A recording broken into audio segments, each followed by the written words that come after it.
Salut, bienvenue dans votre cours d'anglais sur ISS TV+. Je suis Danis Israël.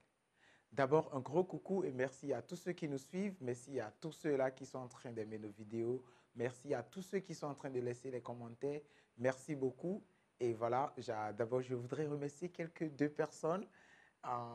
D'abord, il y a Lizzie Queen et il y a M. Pascal Agucheme et il y a tous les membres du Titi Gritty English Club qui sont en train de nous suivre et qui ne cessent d'apprécier nos vidéos. Merci et continuez de nous faire confiance. Aujourd'hui, c'est la leçon numéro 3 pour votre language training sur ISS Programme. Et moi, c'est Danis Israël. Nous allons commencer avec notre coutume, un tongue twister, pour essayer de travailler un peu la langue, histoire de voir si évidemment nous sommes en train de convertir nos langues d'anglais ou de français pour l'anglais. Et aujourd'hui, c'est très simple ce qu'on va faire.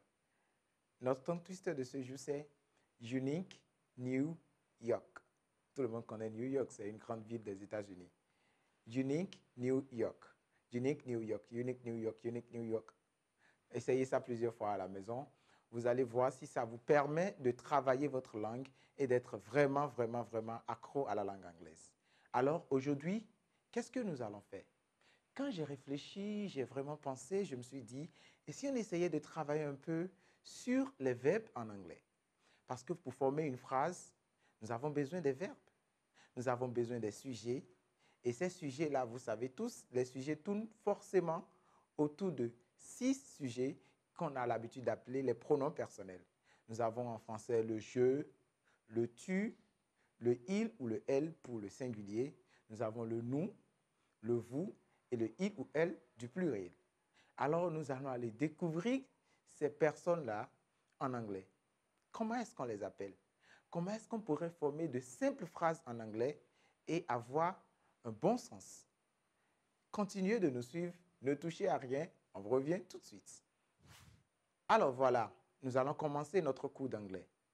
Nous voulons parler de la formation des phrases simples et de la découverte des pronoms personnels en anglais.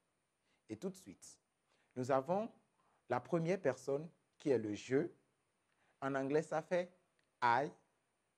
Nous avons le tu, you. Nous avons le il ou le elle.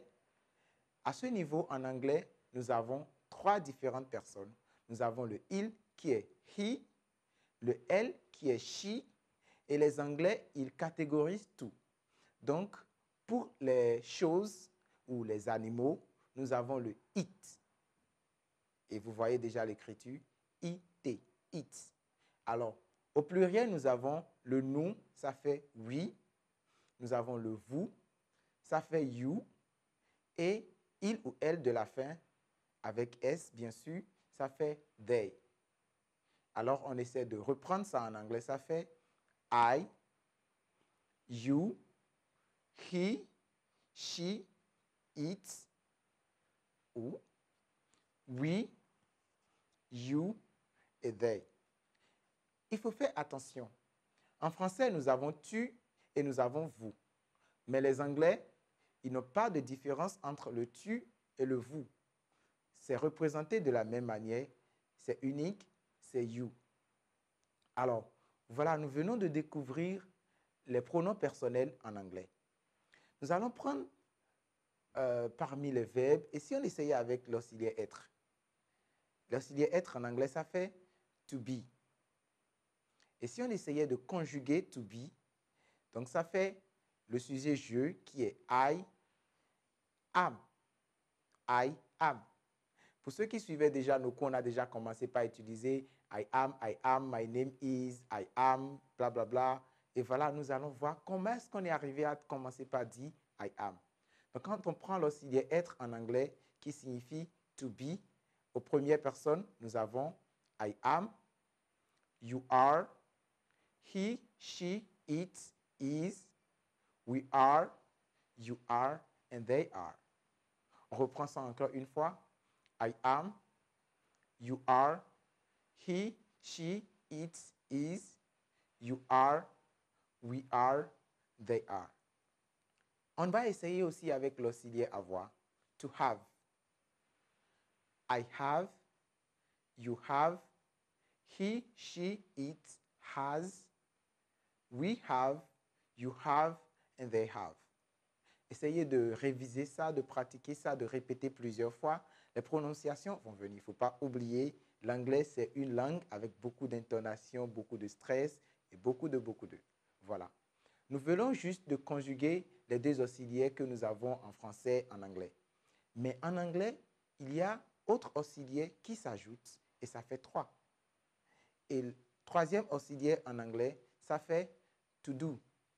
Donc ça fait I do, you do, he, she, it, does, we do, you do, and they do. I do, you do, he, she, it, does, we do, you do, they do. Voilà les 3 auxiliaires que nous avons en anglais. Et c'est à base de ces auxiliaires, nous allons essayer de commencer par former de petites phrases. On prend un exemple. J'ai le sujet « je » qui est « I » et l'auxiliaire « être » qui est « to be », ça fait « I am ».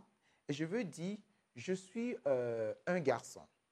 Il faut aller découvrir comment on dit « garçon » en anglais. Ça fait « boy ».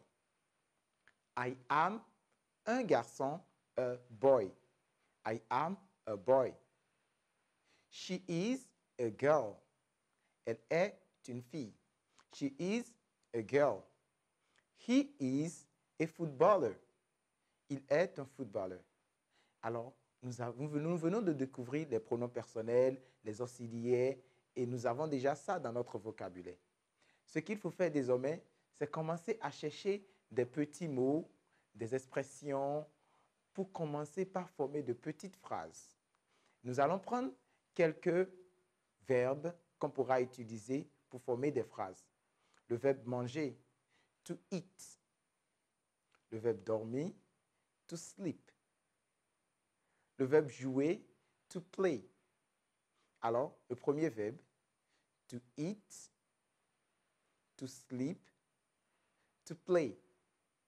Si on répète ça encore une fois, to eat, to sleep, to play. On va essayer de former des phrases avec ces 3 verbes et on va voir ce que ça va donner. I sleep. Simplement. I play. I eat.